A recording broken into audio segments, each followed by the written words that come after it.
are lots of great YouTube videos out there showing how to do kick turns. And there's lots of different ways to do them. And how you do it's going to depend an awful lot on how long your skis are, how tall you are, how steep the slope is, how deep the snow is. There's lots of different combinations. But the point of this video is not to teach you the best way to do a kick turn.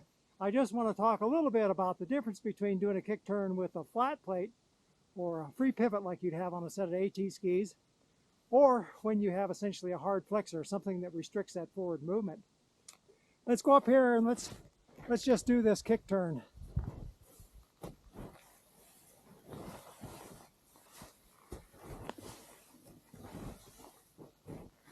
Okay, as you prepare to get into the kick turn, you want to sort of reduce the angle. You want to sort of flatten out. You want to essentially position your poles like this. You take your uphill ski and you position it uphill and you bring it all the way around as much as you can.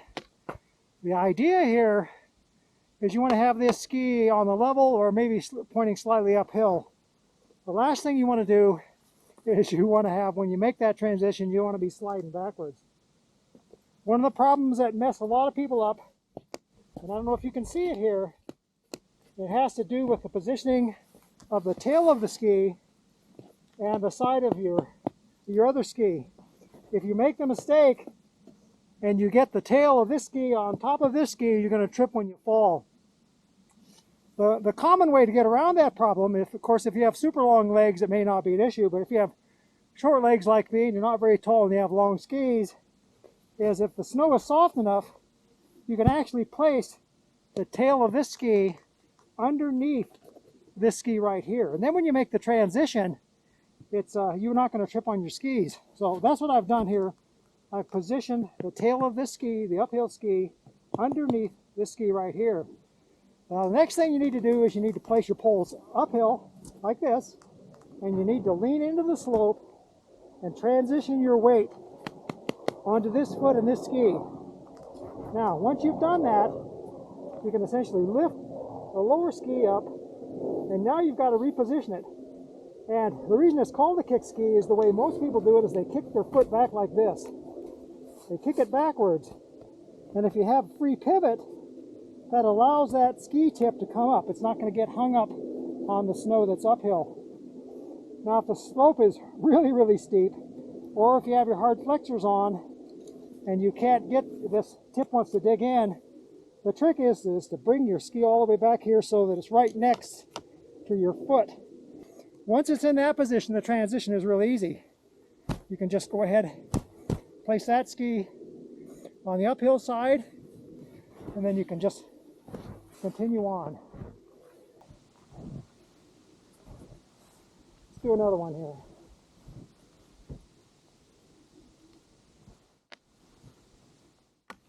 Get the ski back in this position. Now we want to take this foot and kick it all the way back and reposition this ski around.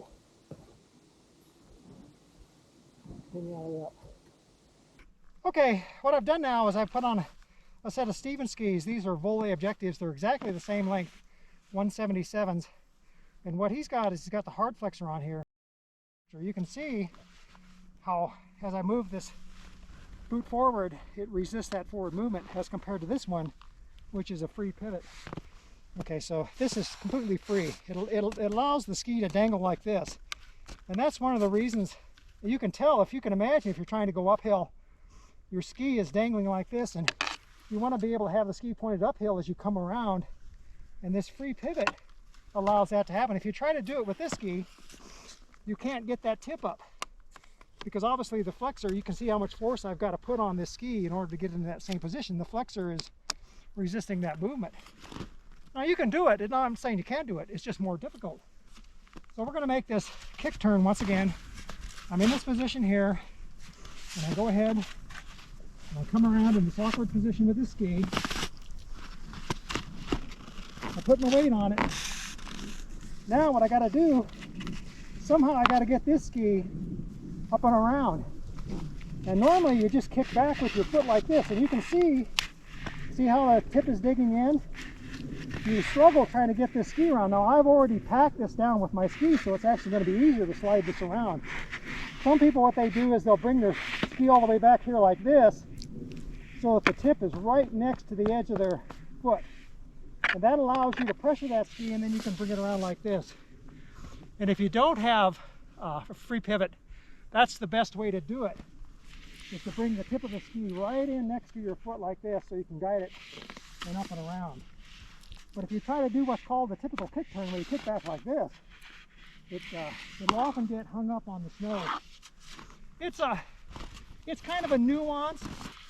You know, I would not switch over to the free plate if I just had a couple kick turns to do, or I was doing a gradual climb or a short distance. But if you were doing it all day long, the amount of energy, especially as the slope gets steeper and the snow gets harder, that free pivot is really an advantage on the uphill.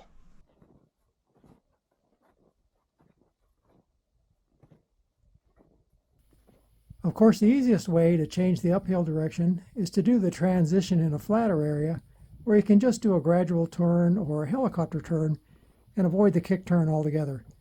But sometimes the kick turn is the only alternative. Well, that's it for this video. Until next time, be safe, be kind, and be sure to have fun.